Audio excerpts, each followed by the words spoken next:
This is Stacey Kiser. I'm reporting on a sabbatical that I took way back in fall 2019. I know it feels weird. It's pre-pandemic. I was on sabbatical for fall of 2019, came back and taught a term, and then we went into remote teaching. So it's been digging through some memories for me for this. So I teach biology. I've been at Lane since 1996 full-time, and I teach the zoology sections for the biology majors classes mostly now. And I also coordinate the undergraduate research efforts on campus. So a lot of my sabbatical stuff was looking at how we can incorporate undergraduate research and in a new area for me, which is taphonomy. And we have a facility at Lane that we have started called MORDIS, the Multidisciplinary Oregon Taphonomy Investigative Studies. A lot of you are familiar with the Body Farm, which is associated with the University of Tennessee, and they use human bodies to study this. We are not quite there yet. We are using other animal substitutes for this, but taphonomy just basically is the process of how organisms decay and become fossils. And this is maybe one of the best studied or best known examples of this in the human world, which is Otzi, the Iceman. And this is one that was uncovered when a glacier melted. So the information that we can gather from the body and the process that gets to this stage is what taphonomy is all about. So we are, of course, not studying mummified humans, but we're looking at much faster processes. So the facility was started in January 2019 over on some land that LCC owns across 30th, north of 30th Avenue from main campus.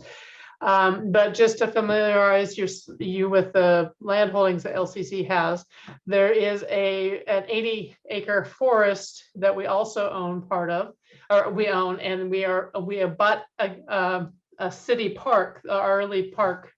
So the animal activity up in the forest and in the Arley Park area have been studied by my zoology students now since 2013. So we have some really interesting reports I can share with you if you're interested on what activity is up there. You might have heard about these already. The bears, the bobcats.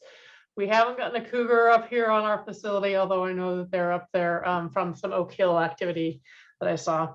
Across the way, we've also had activity with associated with the taphonomy facility that I'm going to show you. So what I did was I took a little bit of time to familiarize myself with this new area to me. Who are these organisms? How do they generally take apart bodies when they find them? So there's not a lot of research in this area. That's kind of the cool thing, is we could get some research papers published out of this. We're hoping this facility can be at several levels at both student and undergraduate research. And also we have a graduate student now at Chico State who's doing master's degree data collection this summer out there.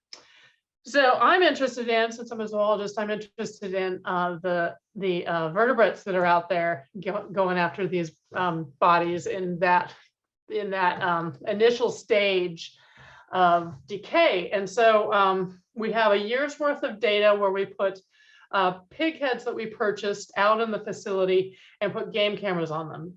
And so some of the ones that you would expect, this is in the area across 30th Avenue from us. The opossums and the striped skunk were able to get underneath our fence facility, and they were frequent visitors to the pig heads, especially in early stages of decay. And there's a whole other set of data on the decay process, which is really fascinating, and I can talk with you more about that. And then we found some things that were new to us. So this is a video that captured a spotted skunk over there, which I did not even know we had spotted skunks in this part of Oregon. I knew there were in other parts of Oregon, but these guys are different from the striped skunk. They're smaller. They're a little more charismatic. They stand on their front feet and do kind of a handstand when they are warning you that they're about to spray you. So we had one over there in January and February of 2019, which was really cool, I thought. And the turkey vultures are huge over in that area. So we recorded Gene McLaughlin, the anatomy and physiology teacher, who is the forensic anthropologist, was able to capture during that snow event we had in late February of 2019. She captured one of the first turkey vultures that we knew about in the area, standing on the gate post, drying its feathers out. They were frequent visitors after they got here in their migration, spring and summer, and into early fall of 2019.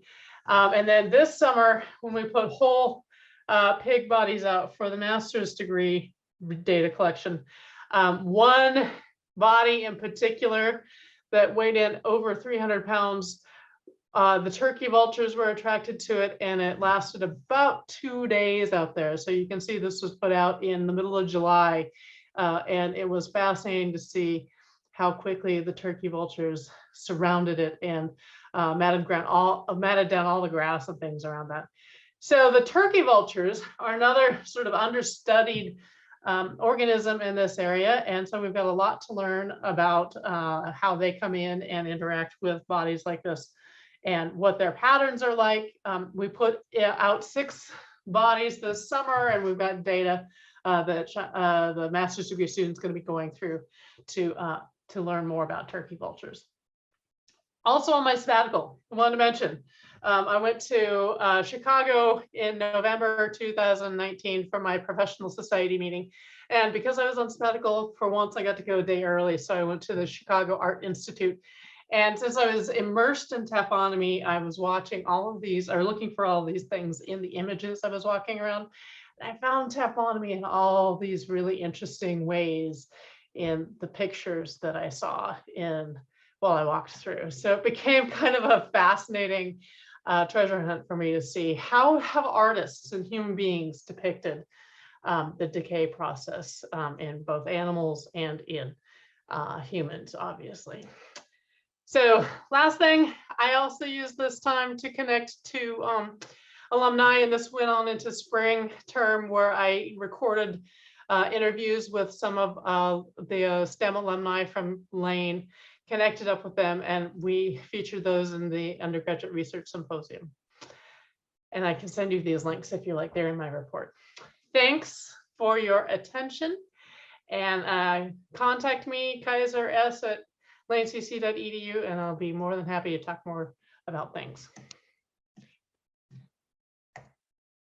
And sorry, the final group, I want to acknowledge the original taphonomy committee: Paul Rusher, Gene McLaughlin, Susie Holmes, Stephen Clark, and Rosie Kerwin. Thanks.